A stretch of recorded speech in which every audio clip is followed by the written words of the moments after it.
Hello everyone, my name is Samuel Lal and I'm doing my data analytics course from Career Foundry, and this is my fifth module, and this is part of my assignment part 2.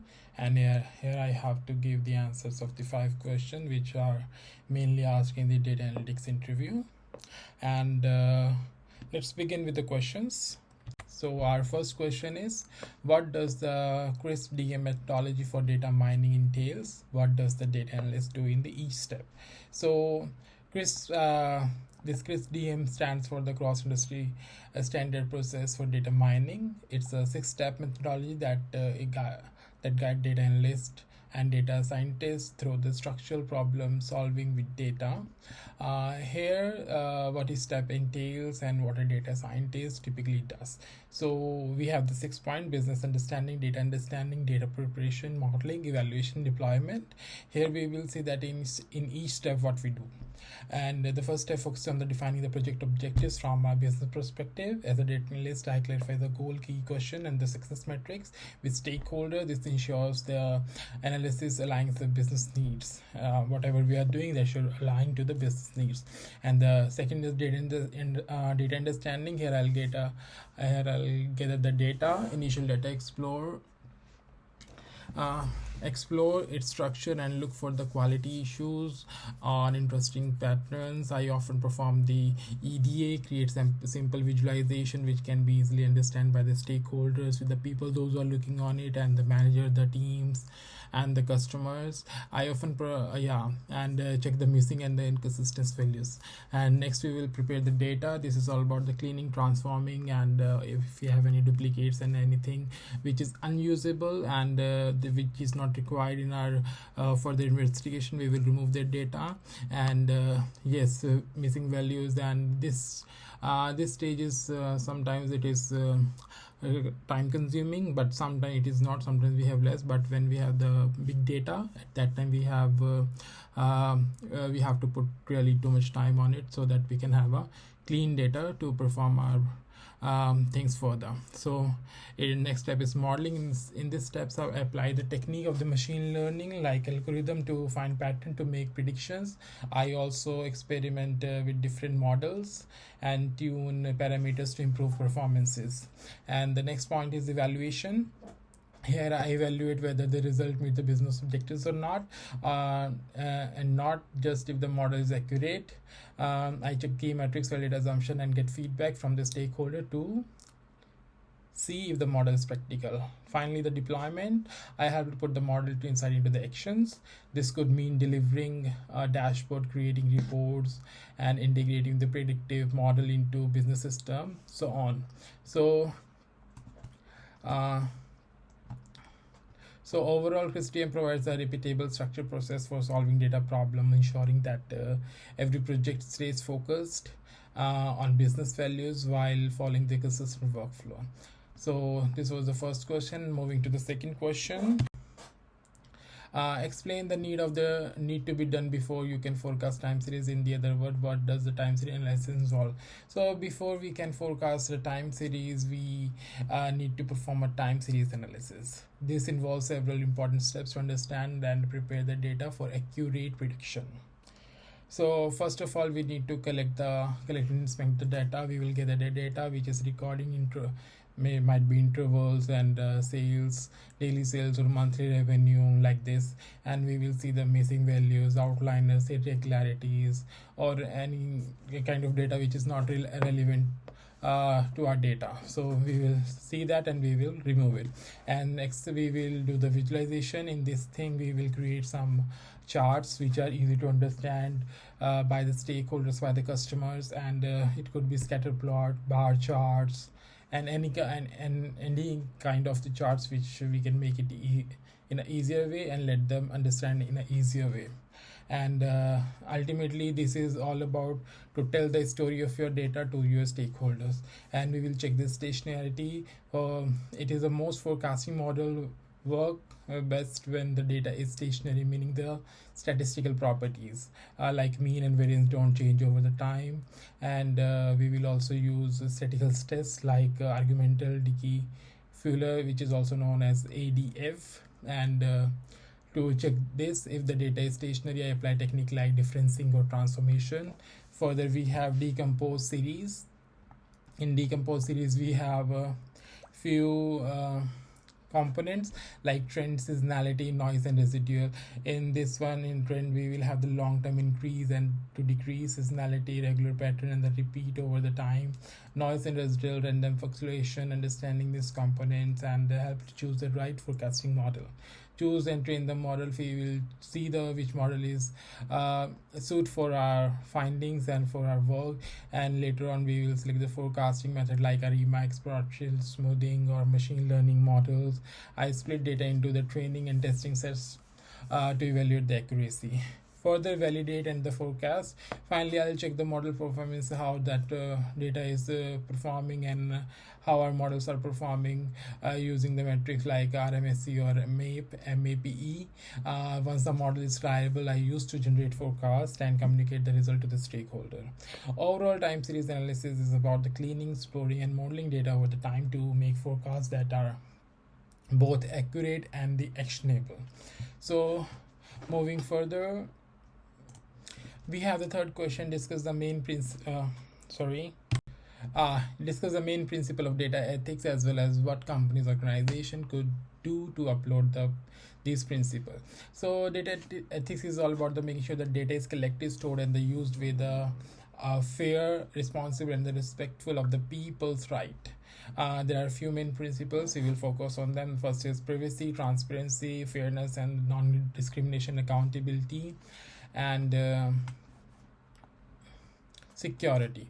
So first is the privacy. Whenever we are collecting the data, we need to take care of the individual privacy. Whatever the data we are collecting, that should not be breached, and we need to see that the every individual has the right to control their personal data. Company should only collect what is necessary and ensure that sensitive data should not be leaked or should not be distributed among the people, and it should be fully protected.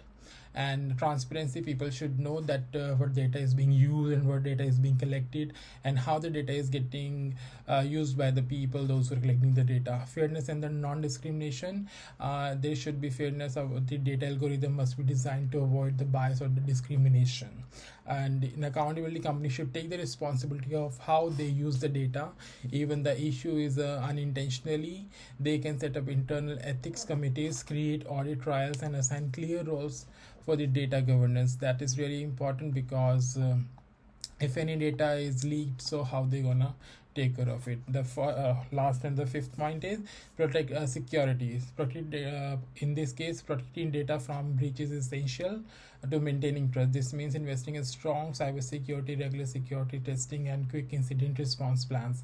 That if they are getting any questions or any queries regarding data breaching, so they should really do and really work on a very fast way, so that everything can be taken care of on time basis. So in short, ethical data practice requires clear policies, responsible fairness in analysis, and open communication with users. When companies prioritize their principle, they not only comply with the regulation but also build the trust and the long-term loyalty with the customers. Moving forward with the fourth question, it is imagine you are an analyst at a financial service company, and you have some concern about bias in the way a predictive model was measured. How would you raise your concern with your manager? Make some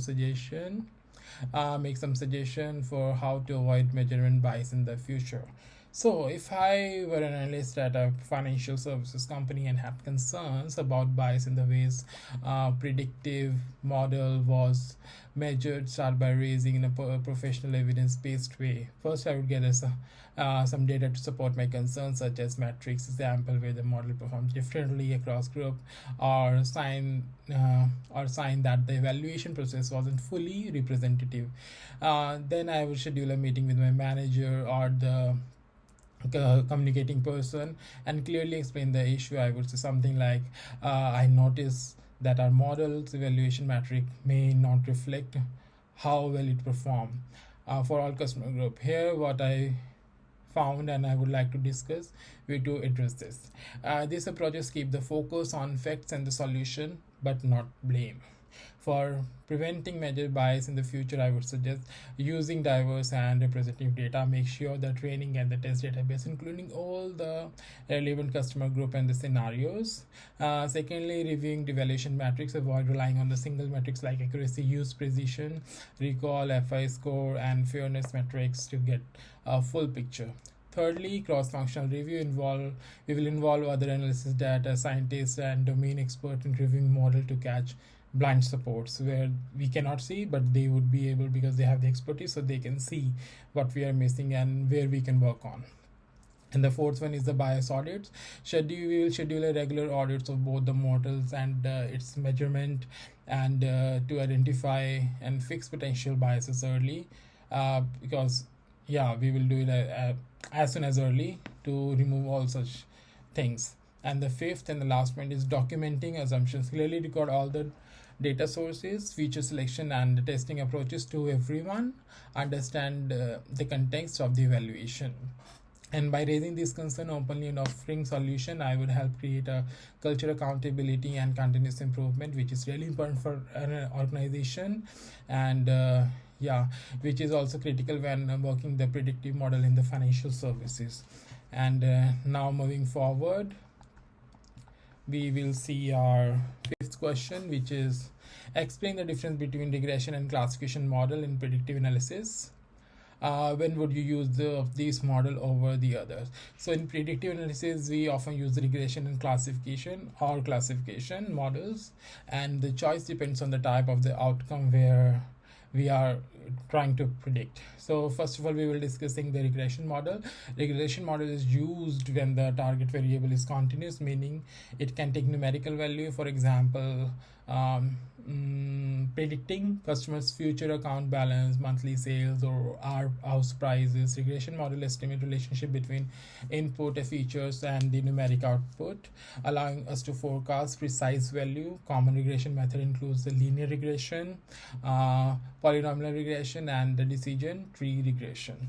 And secondly, we will discuss about the classification model. So classification is used when the target variable is categorical, meaning it belongs to a set of distinct classes. For example, predictive, whether the customer will be default or not. Loan, yes or no. I will put the option of yes or no, so the person can select yes or no. So the classification can be done according to these options. Or whether an email is spam or not, again yes or no. So classification model is assign each observation to a category based on input features. Whatever we input, the classification can be done, it will classify it into that way.